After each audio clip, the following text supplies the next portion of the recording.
ಸ್ನೇಹಿತರೆ, ಕಾರ್ಗಳಲ್ಲಿ air bag ಇರೋದು ಸಾಮಾನ್ಯ. ಆದರೆ ಸೀಟ್ ಬೆಲ್ಟ್ ಇಲ್ಲದೆ ಇದ್ರೆ ಏರ್ ಬ್ಯಾಗ್ ಕೂಡ ಯೂಸ್ಲೆಸ್ ಅಂತ ತುಂಬಾ ಜನಕ್ಕೆ ಗೊತ್ತಿಲ್ಲ. ಏರ್ ಬ್ಯಾಗ್ನ ಎಲ್ಲದಕ್ಕಿಂತ ಮೊದಲ ಭಾಗವೇ ಸೆನ್ಸರ್. ಇದರ ಕೆಲಸ ಏನಂದ್ರೆ ಯಾವುದೇ ತರಹದ ಘರ್ಷಣೆಯನ್ನ ಪತ್ತೆ ಮಾಡೋದು. ಒಂದು ವೇಳೆ ಕಾರು ವೇಗವಾಗಿ ಚಲಿಸುತ್ತಿರುವಾಗ ಆಕ್ಸಿಡೆಂಟ್ ಆದರೆ ಈ ಸೆನ್ಸರ್ ಇನ್ಫ್ಲೇಟರ್ಗೆ ಘರ್ಷಣೆಯಾದ ಮಾಹಿತಿಯನ್ನ ರವಾನೆ ಮಾಡುತ್ತೆ. ಅದರ ನಂತರ ಇನ್ಫ್ಲೇಟರ್ ನಲ್ಲಿರುವ ಇಗ್ನೈಟರ್ ಸೋಡಿಯಂ ಎಸೈಡ್ ಮತ್ತು ಪೊಟ್ಯಾಷಿಯಂ ನೈಟ್ರೇಟ್ ಒಂದು ರಿಯಾಕ್ಷನ್ ಅನ್ನ ಇಗ್ನೈಟ್ ಮಾಡುತ್ತೆ. ಆಗ ನೈಟ್ರೋಜನ್ ಗ್ಯಾಸ್ ಪ್ರೊಡ್ಯೂಸ್ ಆಗುತ್ತೆ. ಈ ನೈಟ್ರೋಜನ್ ಗ್ಯಾಸ್ ನಿಂದ ಏರ್ ಬ್ಯಾಗ್ ಓಪನ್ ಆಗುತ್ತೆ. ಆಗ ಕಾರಿನೊಳಗೆ ಕೂತ ವ್ಯಕ್ತಿ ಸೇಫ್ ಆಗ್ತಾನೆ.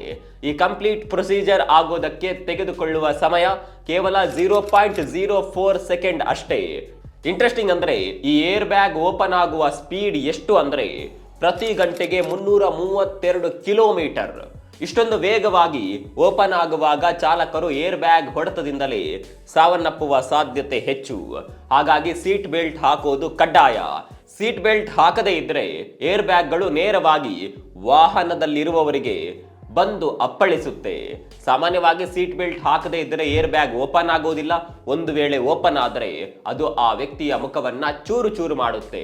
ಹೀಗಾಗಿ ದಯವಿಟ್ಟು ವಾಹನದಲ್ಲಿ ಹೋಗುವಾಗ ಸೀಟ್ ಬೆಲ್ಟ್ ಅನ್ನ ಕಡ್ಡಾಯವಾಗಿ ಧರಿಸಿ.